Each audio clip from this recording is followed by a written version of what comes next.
Om Jnanatirandasya Janam Janashalakaya Chakshurumilitam Yena Tasmai Shri Gurave Namaha Nama Shrishtam Manumapi Satchiputram Matrasharupam Rupam Tasyagrajam Rupurim Mathurim Gustavatim Radha Kundan Girivaram Maho Radhikamadhavasam Prapto Yasha Pratitha Gripaya Shri Gurum Tam Natasmi Vancha kalpatarubhyascha kripa sindhubhyaiva cha patitanam pavanebhyo vaishnavebhyo namo namaha Nikhila shruti mole ratnamala dyuti nirajita padapankajanta Aji mukta kulairupasyamanam paritashtam harinam samshrayami Anarpita charim chirat gadunayavatarna kalum Shamarpaitamunnataj balarasam svabhakti shriyam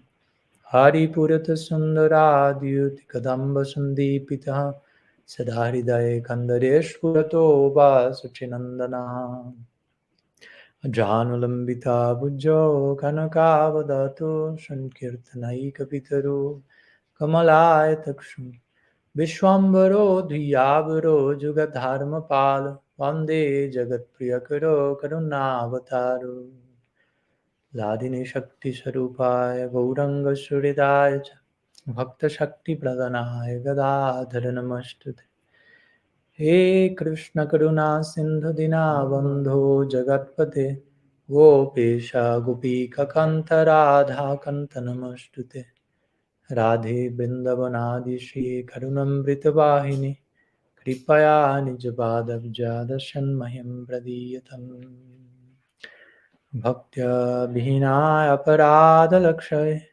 Hiptascha Kamadi Tarangamadhi Kripa Maitvam Sharanam Prapanam Vrinde Namaste Charanarvindam Vrinde Namaste Charanarvindam Srila Gurudev ki jai, Sriman Mahaprabhu ki jai, Shri Harinam Sankirtan ki jai, Shri Gauranitai ki jai, Shri Brajanath Haladare ki jai, Shri Nrsimha Bhagavan ki jai, Grantara Srimad Bhagavatam ki jai, Shri Brahma-stuti ki jai, Gaur Bhaktavrinda ki jai, Gaur Premanand Hari Hari Bol. So, Pranam to all of you connected online, present here. So we are continuing with our series of lectures about Sri Brahma-stuti, or the prayers of Sri Brahma. And today is the second class where we will make a second part of the introduction. In the next meeting we will start officially with the first verse of Brahma-stuti. But today I want to share some further thoughts about the implications and the significance and the intricacies of Brahma-stuti and some of the background. But as I usually do, generally I do a brief recap of the previous lecture as an attempt to, sometimes not so brief, but I'll try my best. So in our first lecture, we started with first introduction class. We tried to give some context to the Brahma-stuti, so we went through chapters 12 and 13 of the 10th canto, since Brahma-stuti is in chapter 14 of 10th canto. So we went to chapter 12, which is Agasura Lila, and chapter 13, which is Brahma Vimohan Lila. But even we went a little bit far beyond that, to the very beginning of creation. We spoke about also a little bit about Brahma and some attributes of Brahma, his position basically, and how in the beginning of creation of one creative cycle, Brahma is born from the lotus, coming from Garbhodakashai Vishnu. Thank you. And he's inquiring for his source, eventually hearing this word tapa, engaging in meditation, and eventually having the darshan of Krishna, who gives him Chaturshloki, who appears and like his guru, instructs him, and Brahma expresses there at the beginning of creation a desire for Sakya with Krishna, on some level at least. So after that, Brahma keeps intensifying his desire while engaging in his duties as an architect of the multiverse, and eventually Krishna manifests his Nara Lila on earth in Dwapara Yuga, and we reach the point when Krishna is in his Sesh Kumar, or the end of his Kumar age, the first of three ages. We spoke about these three ages of Krishna: Kumar, Poganda, and Kishore, which also revolve around three types of relationships, Vatsalya, Sakya, and Madhurya respectively, and which are also addressed in different sections of the 10th canto of the Bhagavatam. Primarily, Vatsalya and Kumar connect to Damodar Lila, Poganda and Sakya connected to Brahma Vimohan Lila and Agasura Lila, as we will see, and eventually Kishore and his Madhurya, sensibilities in connection to the Rasa Panchadhyaya. Let's see 5 chapters about the Rasa Lila. So we explained something about the 12th chapter, which is the killing of Aghasur. Basically, Krishna and his friends are having their first picnic in the forest with all that it entails, all the excitement and emotion. So they are organizing and going there. And eventually, well, as we know, Aghasur is going there, trying to kill Krishna. In this case, passively, open his mouth, transforming into a python, open his mouth, and waiting for the kids to get excited into it, if you will.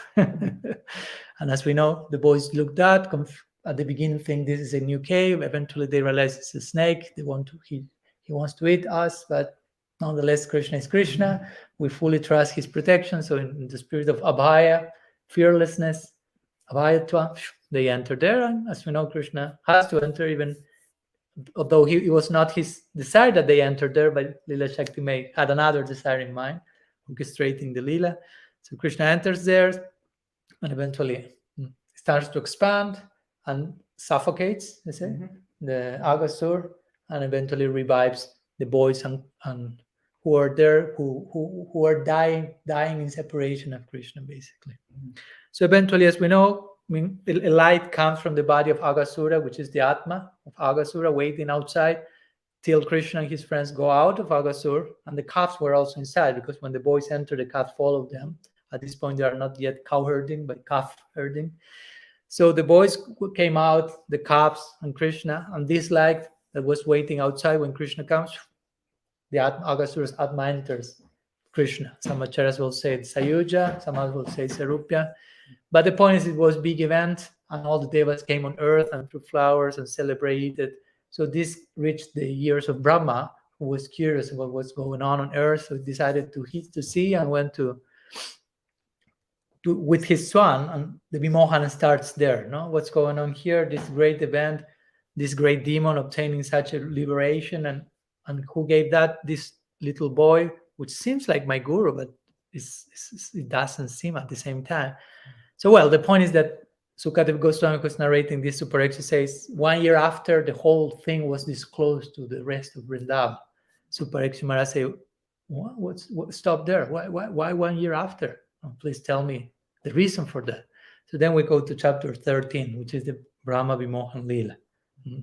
So then, as we know, the picnic was waiting for them. No? They had these brackets with Aghasura, bracket Lila in between, one waiting, and then parentheses, and they continued. No? So they went to the picnic, and we described how informal the picnic was, and the boys tasting something and giving the sweetest, the most tasty thing to Krishna, putting in his own mouth, maybe with the left hand, and nothing following Vaishnava etiquette, if you will.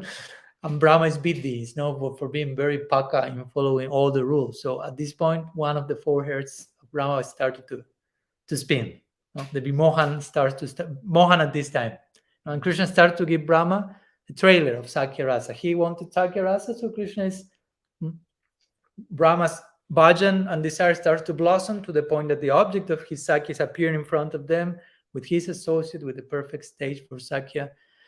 So eventually, Brahma starts to get bewildered by this, and the calves start to get lost by drinking water in some far away distance. So Krishna tells to his friends, do not discourage, do not suffer, I will go and bring them back. You continue with your picnic. So now it's that when Brahma thinks, okay, I will put to test this. I don't. This is not my guru. It seems this is an imposter, so I will put him to test. So he kidnaps, or thinks he kidnaps the boys, taking them to a cave, but actually he's taking some illusory expansions of them, as we spoke, and the real boys, and as we see, the real calves remain in another prakash or window in Vrindavan without being touched by Brahma. Yogamaya arranging all this. So he and then he thinks he's taking the calves and the boys to that cave, while actually the calves and the boys remain somewhere else. So Krishna at one point seems like, what's going on here? The calves are not here. He goes back to the boys are not here, but eventually realizes that this is Brahma. So he thinks, okay, let's do something about it. And he expands in replica form of each one of his friends, each one of his calves, externally identical, internally identical, with this showing how much he knew their hearts, which is a very important point here. So for a whole year, Krishna remained in that particular situation. And nobody noticed. Only Krishna knew what was going on, actually. And something interesting, even not Balaram realized that, who, as we remember, he was not there on that day because he was being on his monthly birthdays and stuck by the affection of Vatsalya at home. But after almost 1 year, Balaram starts to notice the increased affection that the parents had for the kids and the cows had for the calves, which actually were expansions of Krishna, because ideally everyone in Vrindavan loves Krishna the most and loves everyone else a lot, but first Krishna. But Baladev noticed they are loving their childs and their calves like Krishna. So there's something strange here. And as we know, every cow had the desire to have Krishna as their child, and now Krishna was fulfilling that. Every mother, father want to have Krishna as their son, and now Krishna was fulfilling that. So everyone was experiencing this extreme increased affection. So all of them were in a kind of vimohan as well, some time of bewilderment. And again, Balaram asks Krishna about this, and eventually Yogamaya retires, and Krishna tells Balaram what's going on actually at that point. So basically, the idea then, Brahma had left at that point for a moment, one of his moments, which was 1 year on earth, and then he returns to see what's going on, and he realizes everything continues as normal. So he goes to say, what's going on? I put all of them in the cave. So he goes to the cave and finds the illusory replicas of the boys and calves. He returns to Vrindavan. Boys and calves are there. He goes back and forth. He thinks maybe Krishna is taking them when I'm not in the other place, but it's not what's going on. And at this point, his two of his 4 heads are spinning.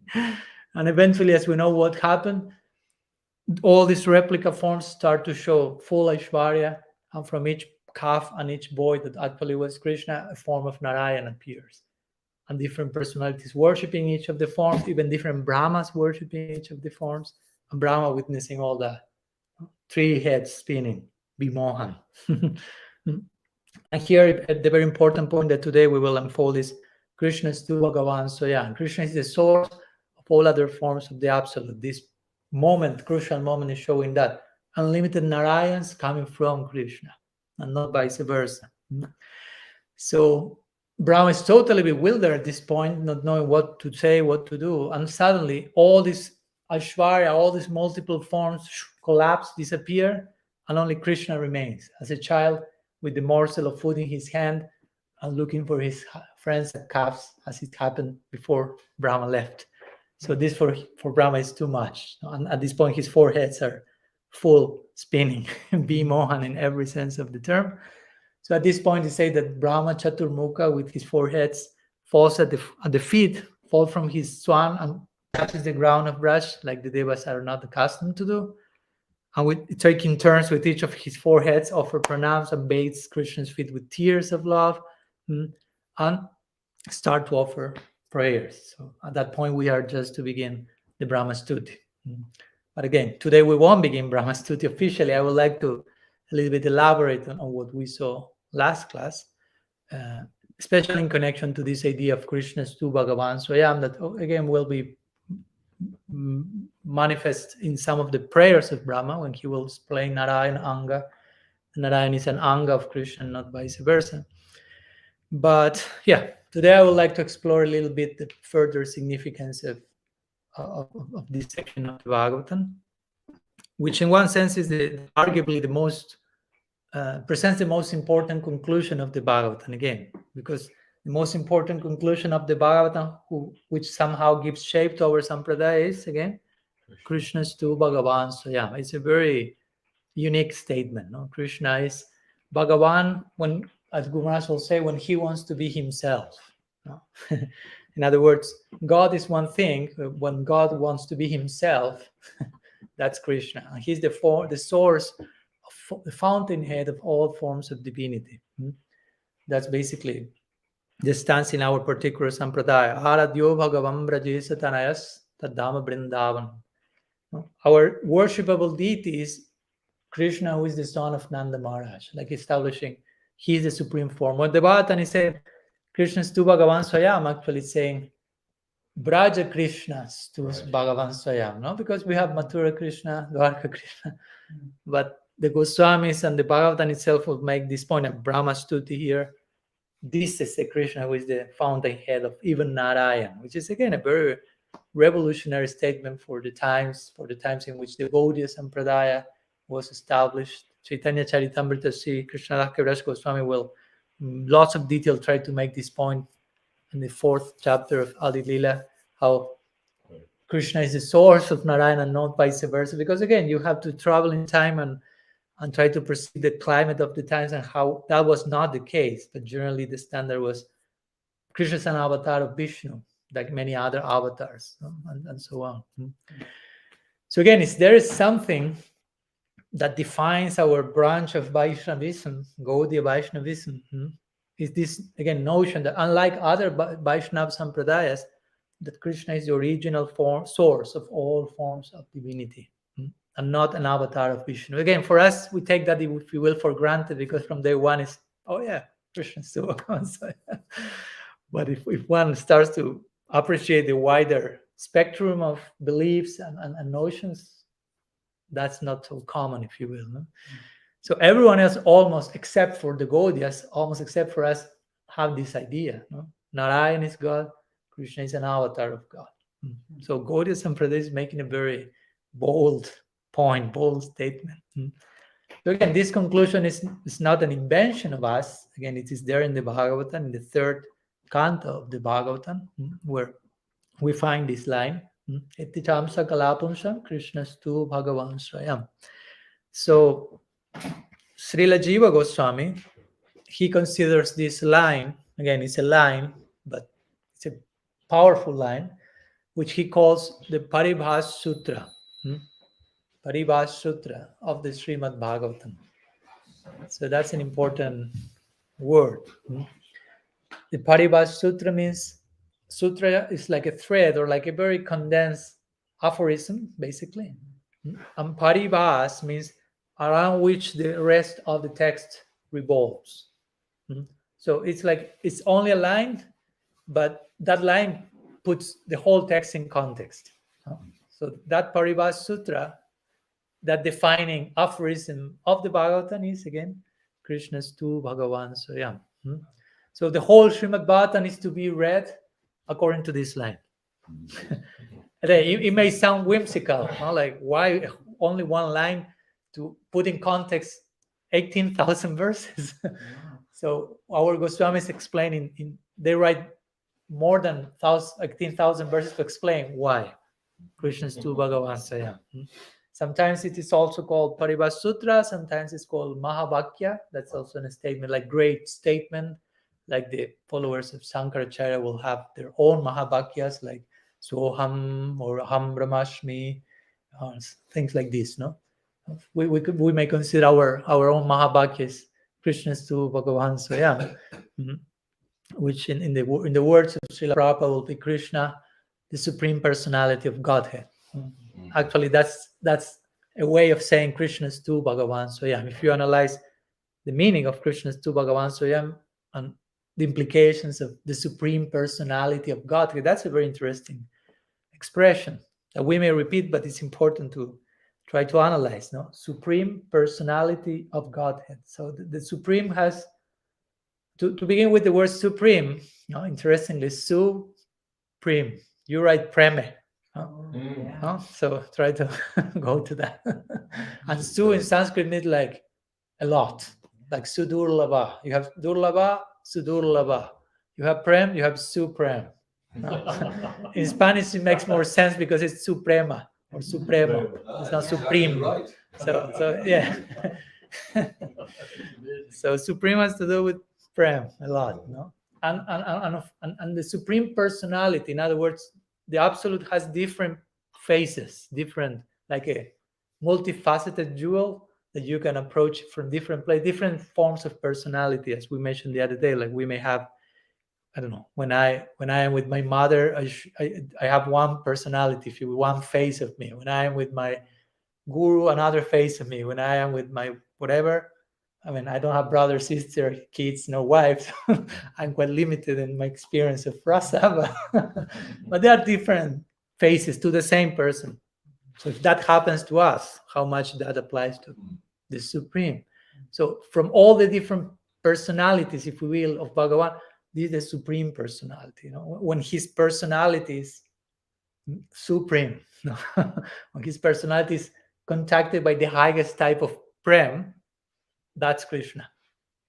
As we spoke this day, if you change the type of prem, that's the absolute is no longer Krishna. It's Narayan, Ramachandra, or Mathuresh Krishna, Dwarkadesh Krishna. But Braja Krishna corresponds with a type of prem, which is Suprem, the highest type of prem, which make Krishna who he is. So Srila Prabhupada will connect very, very intelligently, very interestingly this idea. Krishna's tu Bhagavan Swayam, supreme personality of Godhead. It's so supreme, so full of prem, that the idea of Godhead kind of disappears in the awareness of Krishna and in the awareness of the devotees in Vrindavan. As we know, in Vrindavan, God is Narayan. Krishna is not God in Vrindavan. Nobody worships Krishna. They worship Narayan for the sake of Krishna. They love Krishna. They worship Narayan. But when they're worshipping Narayan, Nanda Maharaj has his Salagram Shil at home, he's worshipping Narayan, but his mind is somewhere else. Like sometimes we may be doing puja, as my Guru Maharaj says, and our mind may be somewhere else, not with Krishna. But in Vrindavan, everyone is worshipping Narayan, but their mind is Krishna. Nanda Maharaj said, what might my Lal be doing now? Or Narayan, please protect my Krishna, protect my Lal. So very interesting notion. So again, it's important that every time that we say Krishna's tu Bhagavan Swayam, or Krishna, the Supreme Personality of Godhead, we attach in our minds to the word Krishna the word Braja. Because there are other Krishnas, as we know. Krishna Mathura, Krishna Dwarka, but the Bhagavatam refers who is the Supreme Personality of Godhead, Swayam Bhagavan? Braja Krishna. Braja Krishna's tu Bhagavan Swayam.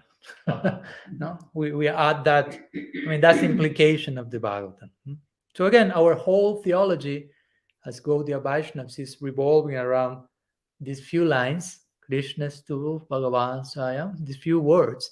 But our Gaudiya Acharyas, the Goswamis to begin with, have extensively worked and developed this notion in his writing and shown us how much we can draw from these few words, how much content is that. If we study all our Goswami Grantha, all the books of the Goswami, we will find how all their books are revolving around the Bhagavatam and around this notion of Krishna's tu Bhagavan. So yeah, for example, in the words of Srila Rupa Goswami, his Bhakti Rasamrita Sindhu, he will speak in terms of Akila Rasamrita Murti, which is another way of saying Krishna's tu Bhagavan. So Krishna is the fullest personification of all the mellows, basically, divine sacred static rapture, rasas, my Guru Maharaj will put it. The thermometer is rasa, to measure which is the highest expression of the absolute. So Krishna is the king of rasa. He's Rasaraj, Rasik Sekar, and so on. Interestingly, he develops his whole theory of rasa with Krishna in the center, based on the Bhagavatam as well. There's this famous verse in the Bhagavatam, Mala Nama Shanirninam Narabaram Srinam Smaro Murtimam, and so on. When Krishna is entering the arena to fight with Kamsa, and this verse points how there are different peoples in the audience, and each of them are seeing Krishna from different angles and experiencing different rasas. And there, the 5 main rasas and the 7 secondary rasas are included, showing Krishna is the perfect object of love, because all the different possible emotions find him as the perfect object simultaneously. In one single moment, 12 people were expressing different emotions and so on. And there's another verse from Govardhan Lila, which is the opposite. When he's holding Giriraj, Krishna himself is experiencing simultaneously these 5 main rasas and the 7 secondary rasas in relation to different situations. So from both sides of the equation, Krishna is, if you will, the king of rasa. So the Goswamis are trying to, again, to expand on this idea. What does it mean, Krishna's tu Bhagavan? So yeah, as I told you the other day, Srila Jiva Goswami writes the Krishna Sandarbha, which is one of the 6 Sandarbhas or treatises. He writes the whole compound of 6 treatises called Bhagavat Sandarbha, which is a treatise on the Bhagavatam. So again, their books are revolving around the Bhagavatam. The first book is Tattva Sandarbha, showing how the Bhagavatam is the highest pramana or scriptural evidence. Then comes Bhagavat Sandarbha, showing the supremacy of Bhagavan above other forms of the Absolute. Paramatma Sandarbha, explaining the tattva of the Jiva and Maya Shakti and Paramatma in connection to them. And then comes Krishna Sandarbha, which interestingly, there Srila Jiva Goswami, after having established Bhagavan is supreme above Brahman and Paramatma, but among the faces of Bhagavan, Krishna is too Bhagavan. So yeah, Krishna is the supreme personality. He writes a whole Krishna Sandarbha, which establishes, I don't know, over 300 points drawing from the Bhagavatam to confirm this idea, how Krishna is the supreme personality of Godhead. But again, in a very unique form, and as we will see, this line, Krishna is tu Bhagavan Swayam, Krishna is the source of all forms of the Godhead, even Narayan, this line plays out in this Brahma Vimohan Lila we have just seen the other day. And that will be expressed by Brahma in his praise, because again, from Krishna, unlimited Narayans are appearing. So that's a very overt, clear idea that Krishna is tu Bhagavan Swayam in motion, basically. So the experience that Brahma has just had in connection to seeing, witnessing, oh my God, unlimited Narayans emanating from this one Krishna, little Krishna. The experience that Brahma had amounts to him witnessing this Paribhas Sutra, Krishna's tu Bhagavan Swayam, that we are discussing. Like he saw the practical expression of Krishna's tu Bhagavan Swayam, unlimited Narayans coming from Krishna. So that's a very interesting idea. So and of course that's something that goes quite beyond the capacity of any other avatar. He's showing unlimited visions coming from him. So our conclusion in our sampradaya is Krishna is the avatari. He's the source of all avatars. He's not an avatar of avatari Vishnu, but Vishnu is an avatar of Krishna. That's our theology, interestingly, which of course differs from Sri Sampradaya, for example, respectfully, but Sri Sampradaya, for example, will say Krishna is an avatar of Vishnu. And Krishna is not God. I mean, he's God, but not the original God. That's Vishnu. We'll say Krishna is the original God, not Vishnu. Of course, interestingly, when we will reach the Lila, the equation will turn upwards again, because in the Lila, nobody will think Krishna is God. So now we have to properly learn Krishna is the supreme Godhead. So someday we forget about that. And we start to see Krishna in terms of Madhurya Ras, Sakya Ras. And we will go again say Vishnu is God. So at that point we will say, oh, the Sri Vaishnavas were right after all. So this is one of the main, again, I would say the main section, and my Guru Maharaj establishes this idea, the main section along the whole Bhagavatam, which establishes this point, Krishna's tu Bhagavan Swayam, when Brahma is witnessing that. That's why it's so important, this section of Brahma Vimohan Lila, Brahma-stuti. There are other sections also in the Bhagavatam which prove this point, like when Vishnu kidnaps these dead sons of the Brahman, and Arjuna goes to rescue them and eventually goes with Krishna, and Vishnu said, I did all this because I want to have your darshan. So Vishnu is telling that to Krishna, like a way of saying, even Vishnu wants to see Krishna. But I will argue this Brahma Vimohan Lila makes the point even more straightforwardly, like unlimited Narayans coming from the form of Krishna. Also, among different points, this Brahma Vimohan Lila, which is again the preface to the Brahma-stuti, shows that, again, this is arguably the most Aishvaric section of the whole Srimad Bhagavatam, where the most Aishvari is their majesty, because unlimited Narayans. Narayan in itself is Vaikuntanath, Lakshmipati, the Lord of all opulence. And here in this section, there are unlimited Narayans coming from one little Krishna. So there's lots of Aishvarya in the context of of the Madhurya of Braj. So in other ways, this point is made in the Bhagavatam. The highest Aishwarya is actually Madhurya. And for Madhurya, I do not mean the romantic relationship, but the sweetness and the intimacy of Vrindavan.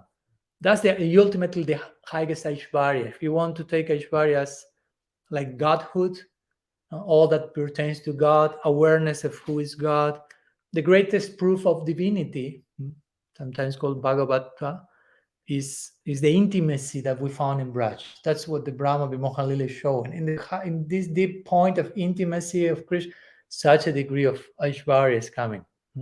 Also showing like the Aishwarya is there in the background in Vrindavan. It's not playing out overtly, but it's there. It's there present. The Madhurya or the intimacy of Vrindavan has Aishwarya as its backdrop, as they say, basically. It's an important point to understand. For example, Vishwanath Chakravarti Thakur makes this in his Ragavarma Chandrika, when he says, actually, without Aishwarya, we cannot have Madhurya.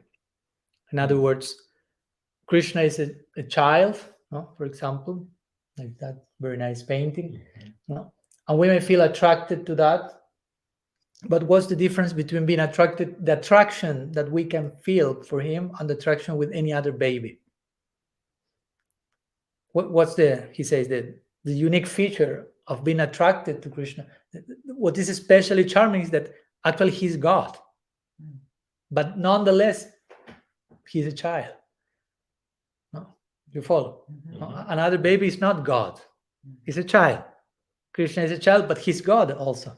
So the fact that Aishwarya is there, Aishwarya means he's God, that allows the experience of Madhurya.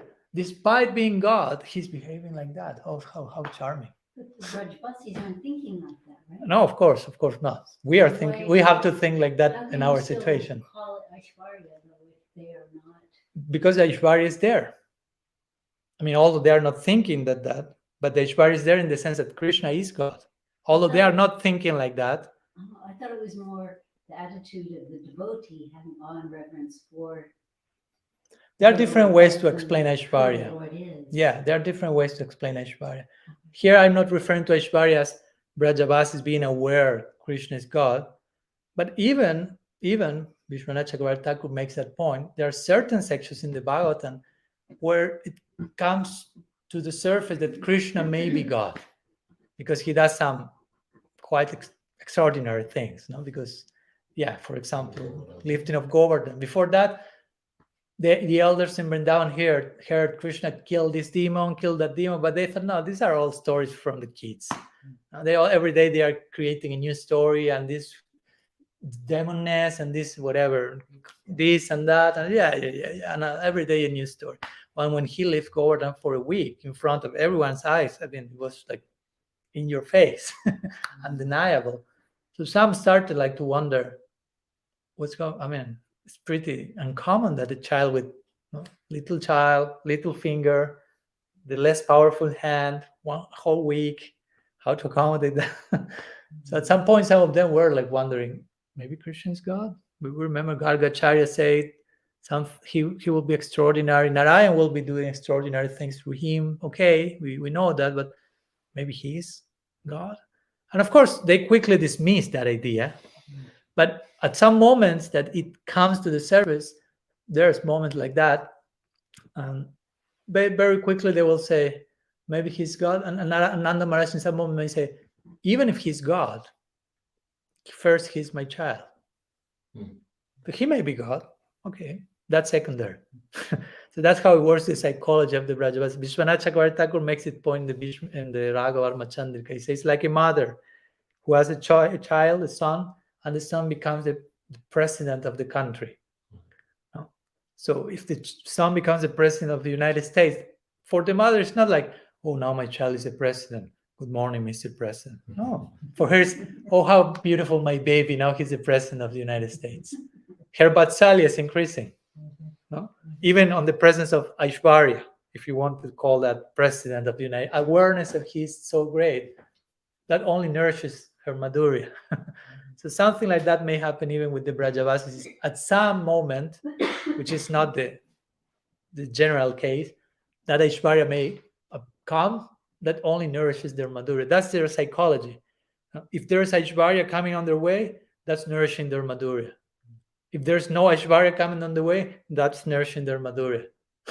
You put whatever you like in front of them, that's nourishing their their intimacy for Krishna.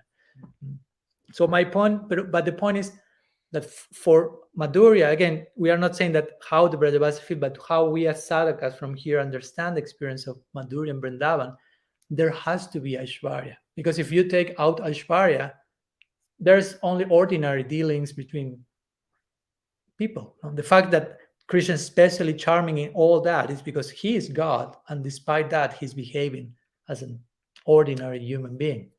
Because if not, what's the difference between that and an ordinary human being? The difference between that make his activities lila and very charming is he is God.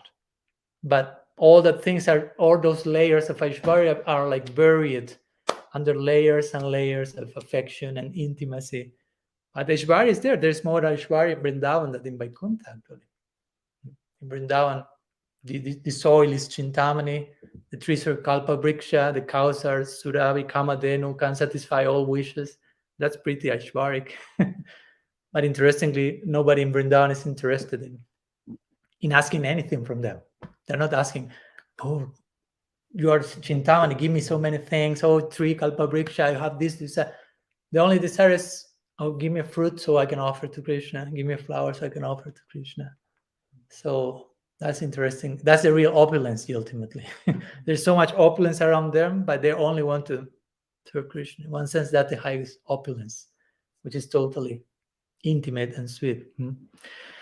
So also, as we mentioned the other day, and this section broadcasts, and I would like to concentrate for a minute on this, one of the three main sentiments that are mainly broadcasted in Vrindavan, which are Sakya, Vatsalya, and Madhurya. As we mentioned, these three ages of Krishna corresponding with these three relationships, fathers, parents, friends, and lovers, and connected with different leelas like Damodar Leela, this Leela, and Rasa Leela correspondingly. And in particular, in connection to our Gaudiya Sampradaya, there are two main currents that are mostly available there, especially because of the presence of the Samasti Gurus of our Sampradaya, who are Gaur Nityananda. So Sriman Mahaprabhu, Sri Chaitanya Dev, he embodies this dispensation of Madhurya Bhav, and Nityananda Prabhu being Balaram represents the principle of Sakya Prem. So we find these two currents in our Sampradaya. And this particular section we are studying here is broadcasting Sakya Rasa, the possibility of a friendly relationship with Krishna. From the Agasur Leela, Krishna with the friends, having picnic and all that come from that.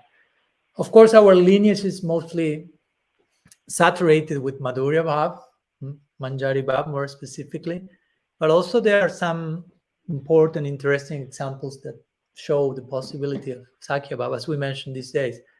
To begin with, Brahma, the very first created being and the first member of our Sampradaya, Brahma Sampradaya, Brahma Madhva Gaudiya Sampradaya. The first member is expressing, as a Bhagavatam says, a desire for Sakya Prem. For those, again, who would like to engage in rasism and say only one thing is the legal one, we see that Brahma is showing something else. After Brahma, who comes? Narad. Narada, who is an expansion of Madhu Mangal in Vrindavan. Madhu Mangal is Priyanarma Saka, Sakya Rasa again. Then you have Vyasadev. If you want to make some connection, Vyasadev in Gaur Leela is Vrindavan Das Thakur. There is that connection. Vrindavan Das Thakur is in Sakya Rasa. Then you have coming more close to Gaur Leela, have Nityananda Prabhu. And if you want to come to more contemporary times, we have great personalities like Krishnadas Babaji Maharaj, disciple of Bhaktisiddhanta Saraswati Thakur, also having that affinity, and Srila Prabhupada. Srila Prabhupada, when he engaged in Nitya Lila Pravishta, when he entered the Nitya Lila, interestingly, as we mentioned the other day, he was absorbed in commenting this section, Rama Vimohan Lila. Very interestingly, this very unique section. So again, is there a particular reason for this, or we're just casual that he happened to pass away in that moment? No, there's particular reason. There's more than one particular reason. Both there are reasons in terms of tattva and there are reasons in terms of bhava. So let's for a minute explore them to understand why. In terms of tattva, in terms of siddhanta, in terms of philosophical conclusion, again, Prabhupada left this world in the midst of this section, which, as we mentioned, establishes more than any other section, which idea? Krishnastu Bhagavan Swayam. Krishnastu Bhagavan Swayam, which is something that Prabhupada mentioned maybe more than any other thing. Krishna, the Supreme Personality of Godhead. Krishna, the Supreme Personality of Godhead. My Guru Maharaj sometimes says, sometimes the devotee will say, but Prabhupada, in terms of editing, when you publish a book, it may sound redundant that you repeat the Supreme Personality of Godhead so many times. But Prabhupada say, no, I want that fixed there. There's a point I want to make with this idea. So it became kind of like how do you say in English? Yeah, Krishna, and we know what follows after Krishna, the Supreme Personality. So again, there's no other section, arguably. This is the most important statement, as we mentioned, of the whole Bhagavatam, and Prabhupada left in this particular section. So in one sense, if we consider Krishnastu Bhagavan Swayam as the most important statement of the Bhagavatam, and this section is the section where this statement is played out the most, in one sense, we could say this is the most important section of the Srimad Bhagavatam, in one sense. Of course, everyone will agree in general, the Rasa Panchadhyaya in one sense is the most important section, the 5 chapters of the Rasa Lila. Sometimes are considered the 5 pranas of the Bhagavatam. But without understanding the Brahma Vimohan Lila, without understanding Krishnastu Bhagavan Swayam, you won't understand Rasa Lila properly. You will misunderstand Rasa Lila grossly. If you don't have very clear Krishna is the Supreme Personality of Godhead, you will jump to the Rasa Lila and think, what's going on here? No, because again, more than anywhere else, Brahma Vimohan Lila is showing the ultimacy of Krishna. Krishna is the ultimate feature of divinity. As I mentioned, Krishnadas Kaviraj Goswami, when in his 4th chapter of Adi Lila is trying to establish this point, Krishna is the source of Narayana, not vice versa. He refers over and over again to the Brahma Vimohan Lila, drawing verses and Brahma-stuti and the verses of Brahma to establish this principle. So my Guru Maharaj will say, if you understand properly Brahma Vimohan Lila and the prayers of Brahma that will follow suit, you will then proceed with the required adhikar to the Rasa Lila. You can approach the most esoteric reality of the Rasa Lila with aprakrit shraddha or transcendental faith, basically, in the supremacy of Krishna, having very clear who is Krishna, he's Swayam Bhagavan, and therefore only then you will be able to take advantage of the romantic rendezvous and Lila of Sri Sri Radha and Krishna, which is described in the Rasa Panchadhyaya. If that's not clearly in place, Rasa Lila, as many of our acharyas have cautioned us, will actually act as udipan or stimulant for kam, for lust. If you don't have certain things in place before. So that's, again, in brief, why Srila Prabhupada passed away in terms of tattva while translating this section. Krishnastu Bhagavan Swayam, Krishna is Supreme Personality of Godhead. And in terms of bhava, in terms of spiritual emotion, well, Prabhupada passed away in the midst of that because this section, again, Brahma Vimohan Lila, speaks more than any other section in the Bhagavatam about that thing that constitutes Srila Prabhupada's own inner affinity, which is Sakya Bhav, the eternal Bhav, the eternal prospect, fraternal love for Krishna. And Srila Prabhupada made this clear on more than one occasion, because sometimes the devotees may say, why you are speaking about something that Prabhupada never spoke about? Well, you may be surprised he spoke about quite a few times.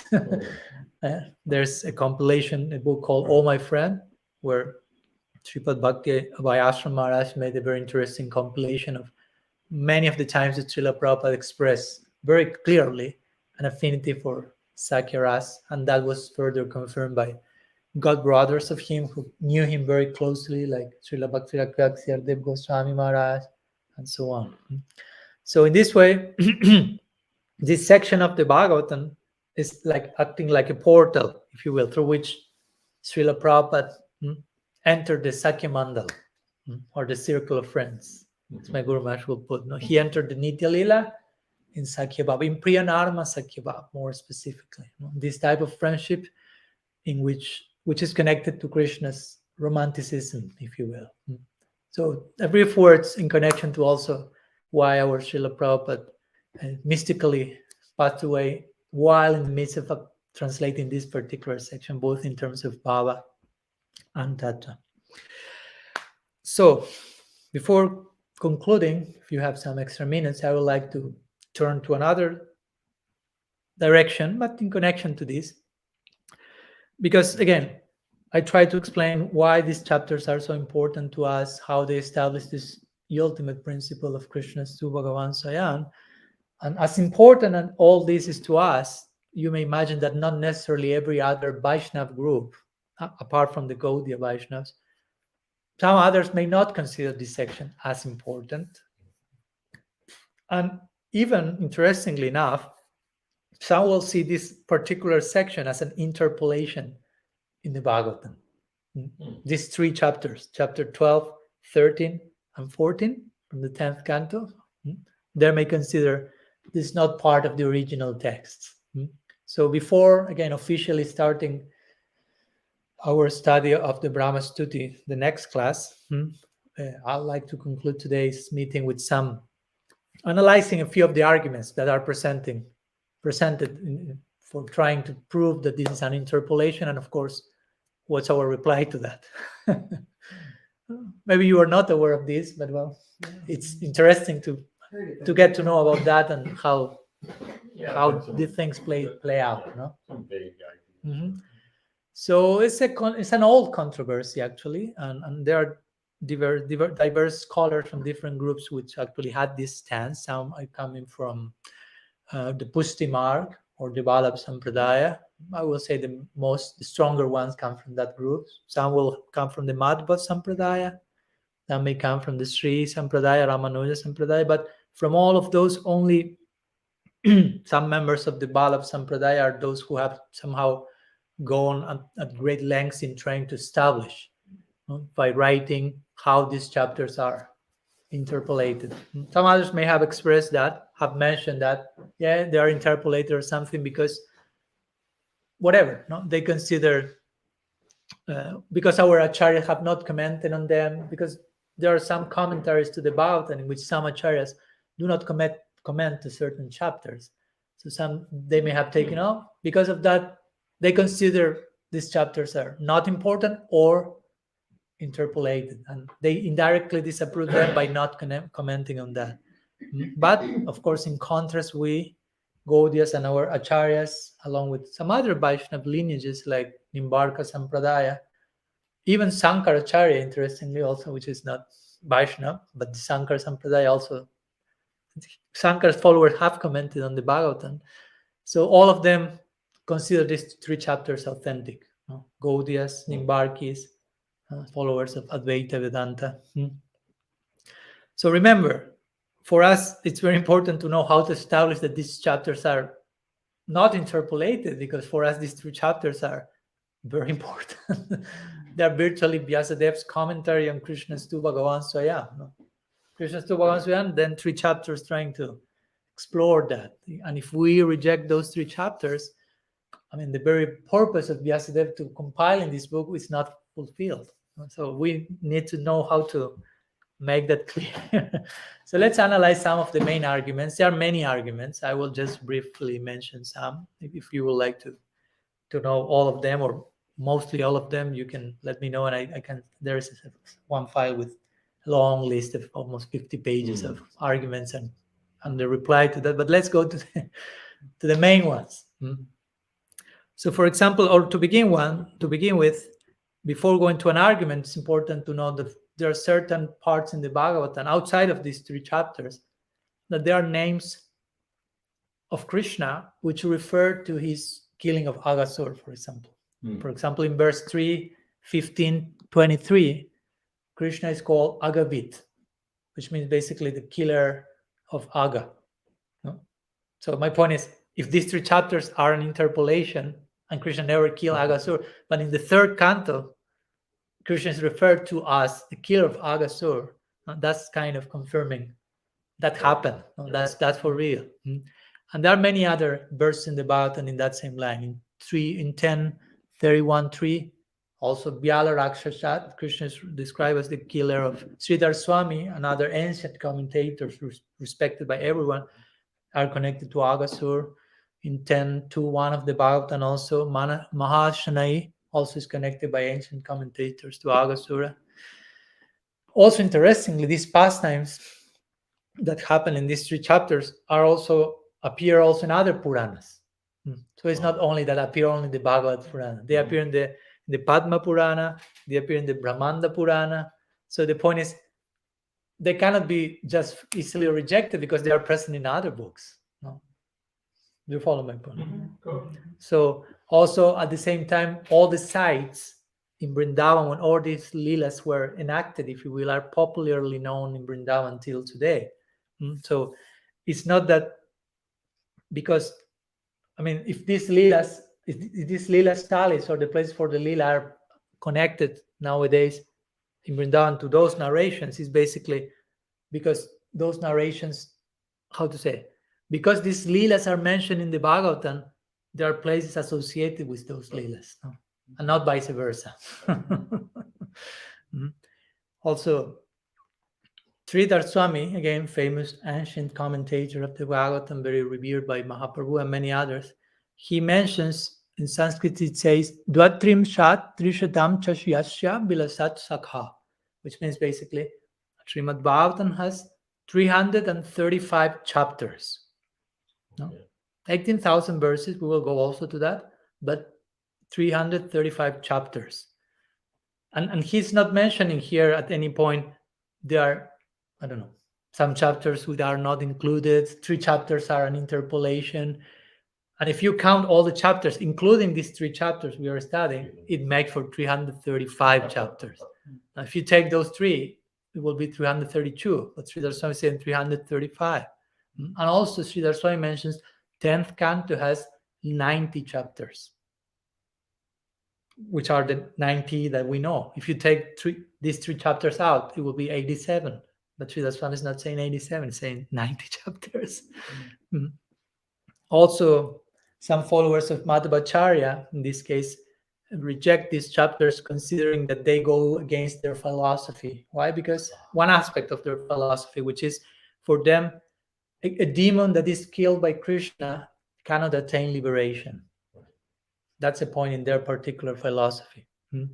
But interestingly, I mean, we know that this is not only limited to Aghasura. There are many other sections outside of these 3 chapters which show how, for example, in Bhagavatam 2:7, 34, 35, these 2 verses mention a long list of demons that were killed. Not only 1 or 2, the main ones, but long list. All of them killed by Krishna and all of them attaining some type of liberation. Brahman, Vaikuntha, or the very exceptional case of Putana, attaining position of a mother in Vrindavan, famous verse, Ahovakyam Shanakala Kutam, which mentions that, how wonderful. No? She approached Krishna in the worst possible way, and he said, "Oh, you're dressed as a Vaishnavi. How nice. Oh, you become my mother. You offer your breast milk. Go to Golok." Vatsalya. So that's an example of Kripa Siddhi, no? Perfection attained by extreme mercy, without any sadhana almost whatsoever in between. So also in chapter 10, Canto 10, chapter 45, verse 39, speaking about Kamsa. So my point is, yes, there are many sections in the Bhagavatam speaking about demons attaining liberation by being killed by Krishna. So it's not that only this Aghasura is a weird example and therefore this whole section is interpolated. If that's the case, we have to take out so many sections from the Bhagavatam that mention the same thing. Also, some followers of Madhvacharya will say, actually, this section is interpolated because Madhvacharya did not comment on them, on these 3 chapters, as we mentioned before. But the point, one may say, well, maybe he did not comment because of the reasons we just mentioned, because he disagrees with the idea a demon may be killed by Krishna and attain liberation. We don't know why he didn't comment. But the point is that he didn't comment on many other chapters as well. It's not only on those three. He didn't comment on chapter 11 of the 10th canto. He didn't comment on chapter 15, which are before and after. So if you follow that line of thought, then all of those chapters also are interpolated because Madhvacharya did not comment on them. And that's not a fact. Also, interestingly, some will say that these chapters are interpolated because some repeated verses appear. For example, you can check later, but if you go to Canto 10, chapter 11, verse 59, there's one verse.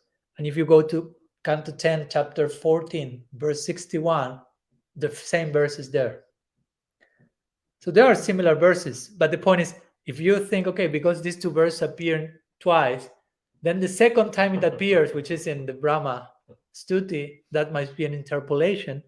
But there are many other examples of the same thing throughout the Bible. Well, that's the Gita, yeah. Yeah, there are some difference in the last two lines. But in this case, they are exactly the same. And there's another example in the 7th canto. If you go to 7th canto, and just sharing the numbers for those who would like to check. 7th canto, 10th chapter, verses 48 to 50, 3 verses. And then you go to 7th canto, chapter 15, verses 75 to 77. There are 3 verses which are exactly the same. 5 chapters before or after. So again, nobody's considering those are an interpolation. We have to do something because the verses are repeated.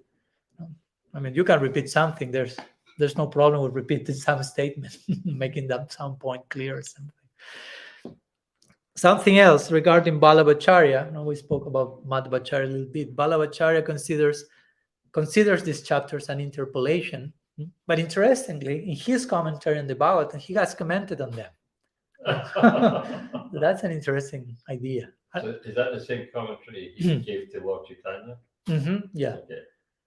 So he commented on that, and not only that, I mean, his followers say that Balabhacharya considers them an interpolation. I have not heard that he himself said somewhere that, but he commented on it, and not only that, but he composed something called Purushottam Sahasranam, which means 1,000 names for Purushottam, which means 1,000 names for Krishna, and verses 167 to 169.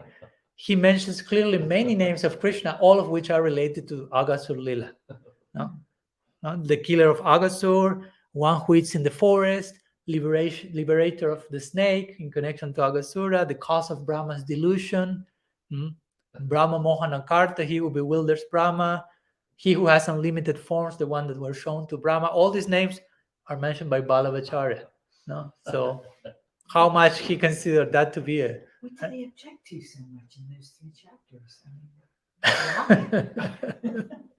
It just doesn't fit their philosophy, essentially. Yeah, others are. Yeah, others, for example, will argue that Brahma was blessed at the beginning of creation. Remember when he met Krishna, and Brahma asked Krishna, "Please protect me, so when I engage in all this creative work, being the architect of the universe, I may not be bewildered by your Maya." So some may say, well, but here we see that he was bewildered. So it cannot be true because Krishna promised to protect him. So there is a contradiction there. Srila Srimad says something similar. He says some of the followers of Madhva Sampradaya reject this section because they cannot conceive that their Adi Guru was bewildered. How the Guru will be an illusion. But the important point here to establish and reply to this is that Brahma asked Krishna, protect me from the influence of Mahamaya while I'll engage in connection to her, because he's architect of these worlds, is to work with that expression of Maya Shakti. And he was protected from that. His bewilderment here has to do with Yoga Maya. So it's another department of Maya. So Krishna promised, I will protect you from that Maya. Period. Yoga Maya is another department. Krishna didn't say nothing. You already asked for it. Yeah.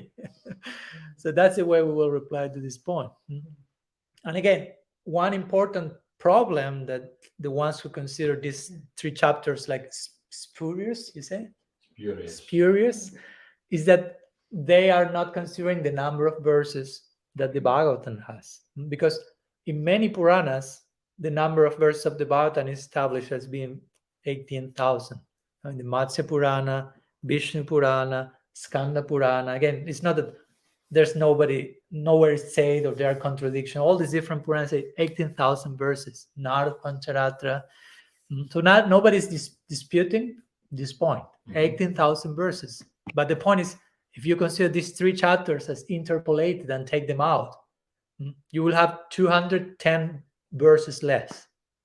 So you won't get to the 18,000 verses. And that's said in many other Puranas. Exactly 18,000? It's 1998. I mean, sometimes there are some criteria regarding the meter of the verses. So if sometimes you adapt certain parts of the meter, it can make 18,000. But again, it's 18,070, 1998 is 2 verses different. Right. Here it's 210 verses if you take out this section. So that's again a big problem that you cannot compensate for that loss by adjusting the meter anyhow. No. So it's almost like 1% of the total Bhagavatam missing, a little bit more than that. And finally, just to conclude, if you say that was an interpolation, so the question is, who did the interpolation? When? Where? Which foundation do you have to prove your point? And none of the critics who have presented this type of argument have furnished any answer to this. They don't have any idea to say such a person did this on this year. So again, there's no substantial proof that these 3 chapters are interpolation. Why did they start thinking that it was? Again, maybe there are different people thinking that, and maybe for different reasons. And as we mentioned, some of them because our acharyas have not commented on that, or because some demons are being liberated, and that's against our conclusions of our philosophy. Maybe some other reasons that we may never know, but they are there presenting their arguments. But the point is, again, we have no reason to accept that these 3 chapters are interpolation, because again, we have clear proof to the contrary.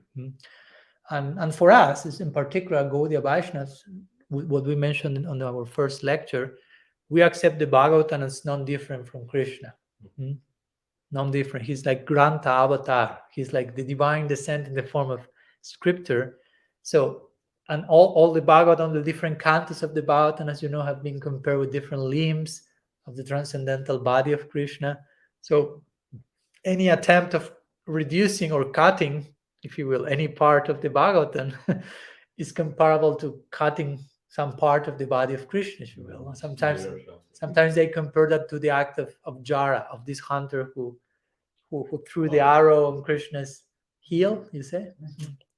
So again, and especially rejecting a part of the 10th canto. 10th canto, as you know, is the smiling face of Krishna. No? So basically, it's even worse because that's the center of the center. No? And as if you try to amputate a section from that, that's not very, very becoming, basically. So basically, that I wanted to share a little bit, just to have a notion of some of these arguments in case you may found them and you know what to say about that. But apart from all these important points, again, that we covered today about the Bhagavatam in the beginning, Krishna's Tu Bhagavan Swayam, how important this section of the Brahma Vimohan Lila is. I will close today, but next lecture we will start with the very first verse. Just I think we are ready for entering the very first verse, and it's very nicely because we will see how all our Gaudiya Siddhanta will be brilliantly exposed by Brahma in a very systematic way, and gradually unfolding and gradually reaching more and more the bhava of the Brajavasis, and Brahma himself becoming more and more emotional and increasing his longing in his own aspiration for Sakhya Bhav. And all this will act as the perfect philosophical ground for what Braja Bhav represents. As we said the other day, we are after Bhav, but for us, Bhav is not just mundane emotion, but is an emotion that has as its foundation philosophy, Siddhanta, Tattva. So Bhava is a philosophical emotion. So Brahma will create that grounding by establishing very clearly which is our conclusion, our Siddhanta, Bhakti Siddhanta, and on top of that he will like wield this temple of Bhava or divine emotion as the Brahma-stuti progresses.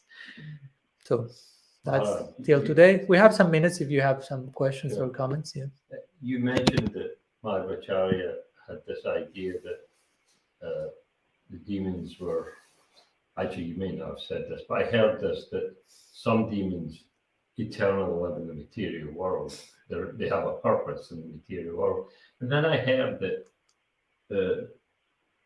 Sridhar Maharaj said at the same time, that Pujapad Sridhar Maharaj had mentioned that at some lecture, and I'd only heard this briefly one time, that there may be some demons who just are always here. I'm wondering if that could be the reason why. I like to see the specific idea and context, because Madhvas, the followers of Madhva have this idea of different types of jivas, but a different idea that we may also express in those terms in different way.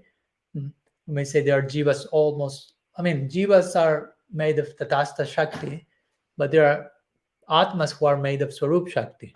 But generally the term jiva, technically speaking, does not apply to someone who is composed of Swarup Shakti. For example, Jashoda, Nanda, Lalita, Vishaka, they are not Tatastha jivas. They are Swarup Shakti, personality, Nitya Parishads. So that may be our different in notions about jivas, but Madhvacharya goes, and Balabhacharya as well, they have this idea of tamasic jivas, rajasic jivas, and so on. Different words they use. In my book I wrote about that in one footnote, I think, that they think there are some jivas who are eternally condemned to be in the material world, and they have no hope whatsoever of transcendence, which for us is not something that we find too okay.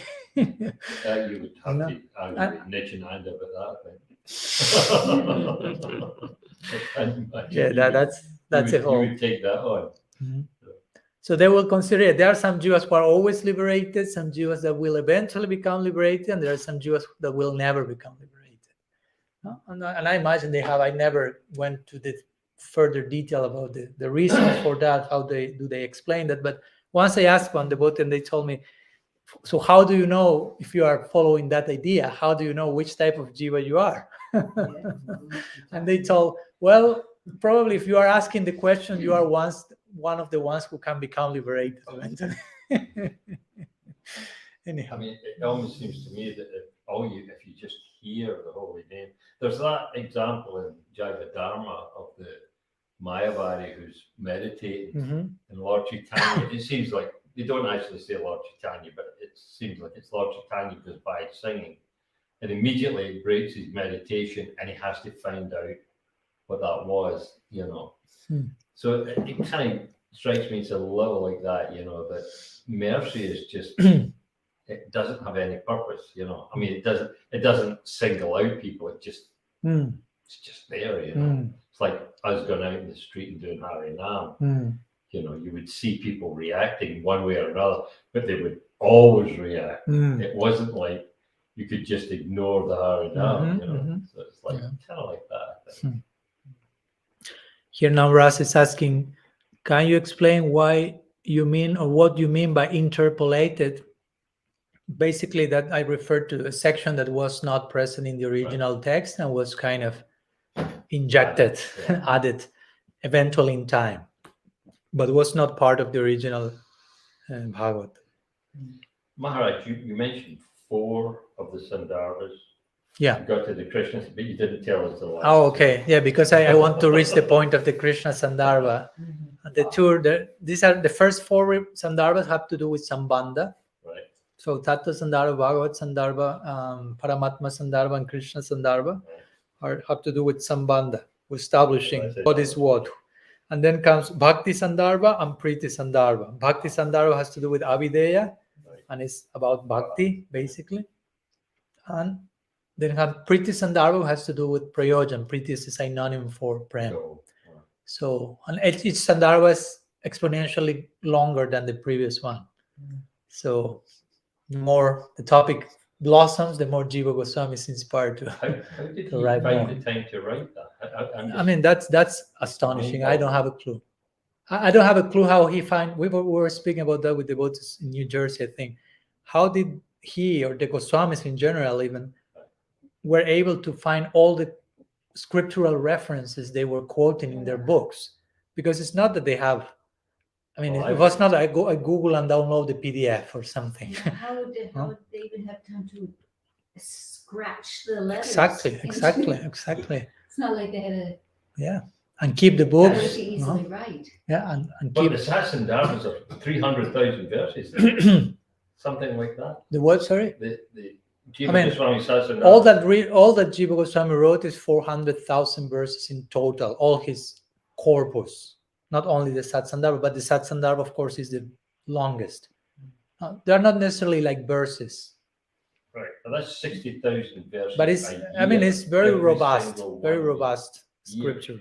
So you'd figure So, yeah. you'd be writing for 30 years. That's- Yeah. Just to think how they, because he's quoting this verse from the Padma Purana and this verse from the Skanda Purana, and sometimes the devotees may say, well, they were the Goswamis, they were eternal liberators, so they knew everything, they didn't have to. But I don't subscribe to that. I mean, they are who they are, but I mean, for me, that's diminishes their the contribution. They actually were researching and looking through the works, and they have this whole Grantha Mandir. If you go to Vrindavan, there was a whole library of Shastra that is buried in the ground. So they were doing all this work and finding the verses and including and putting them in context. And only the research for those verses is for me like overwhelming. What to speak of all that they wrote and the contribution, but just the research for the quotings is like otherworldly. What to speak of all that comes after. Well, I mean, they were doing so many other things. I mean, Sanat Goswami was They were not only writing, wandering around, Yeah. counseling people. I mean, I just, no, having I can't even begin to understand ideal how he did it. sadhana, Exactly. Sanatana Goswami circumambulating Govardhan every day. They were constructing temples, Radha Govindaji temple. I mean, again, they were not only writing, they were doing so many things. It's You know? incredible. It's So- almost like they weren't really there. They were kind of transported to a different place where they had all this time to do this. Mm, And then they would come back. And, mm. So for me, all the things, of course, are very telling about how much we should study the books of the Goswamis, because I mean they gave so much of themselves there, and our own acharyas are emphasizing so much. I always recall Srila Prabhupada telling in his first commentary to the first verse, to the first chapter, to the first canto of the Bhagavatam, saying the Goswamis and our predecessor acharyas have shared a wealth of commentaries and books. So if someone is serious in studying the Bhagavatam, that person should go and study all those commentaries as well. No, so I mean, just and that's not a reading joke. them. I mean, it takes so much for us to read them, and you think, how did they had the time to write them? Because generally you think it takes more time to write something than to read something, but they write quicker than what we read. I mean, Rasaraj has been writing this commentary on the Siddharthas for how long? For like 12 years or something, and he's not finished yet. Satyanarayan. Satyanarayan, sorry. Okay. Satyanarayan, sorry. Yeah. He's about to finish now. He has the Priti Sandarbha. Right. But the other day I was speaking to his secretary, Malati, and asked her, when do you think that will be published? He told me at least 2 years. That's the point. Because it's not only writing the commentaries, all Right. that Has to be entails everything. publishing a book, as you know, in the best possible way. So yeah, these are like very titanic works and whatever. To translate them, to comment on them, and to study them is also titanic work. But I mean, we are meant to through those works you really get a grasp of what's the Bhagavatam about. I mean, you, as we were speaking the other day, you take out all the commentaries to the Bhagavatam, all the books of the Goswami, and just read the Bhagavatam without any commentary. Who knows which idea you will have? Who knows how far you can get regarding what the Bhagavatam is actually telling. But when you start to go to every single commentary and you realize, oh, this was in this verse. Oh, this was the in-between dialogue between Krishna and the gopis in this verse. This is in between the lines. These are the implications. This is the connection to this section. Like, oh my God, no? This is Bhagavatam. So that's a very, very mind-boggling experience. But that's the gift we are receiving to the parampara. So we are extremely blessed and fortunate. Okay, thank you so much for your time. Srila Gurudev ki jai, Sriman Mahaprabhu ki jai, Shri Harinam Sankirtan ki jai, Shri Shri Gaur Nityananda ki jai, Shri Shri Brajanan Haladar ki jai, Nrsimha Bhagavan ki jai, Grantara Srimad Bhagavatam ki jai, Shri Brahma-stuti ki jai, Krishna Stu Bhagavan Swayam ki jai, Braja Krishna Stu Bhagavan Swayam ki jai, Gaur Bhakta Vrinda ki jai, Gaur Preman. Padmanabha Swami ki jai. Vanchakalpatarubhyascha kripa sindhubhyaiva cha patitanam pavanebhyo vaishnavebhyo namo namah. Ananta Koti Vaishnava Vrinda ki jai, Gaur Hari Bol. Hari Hari Bol.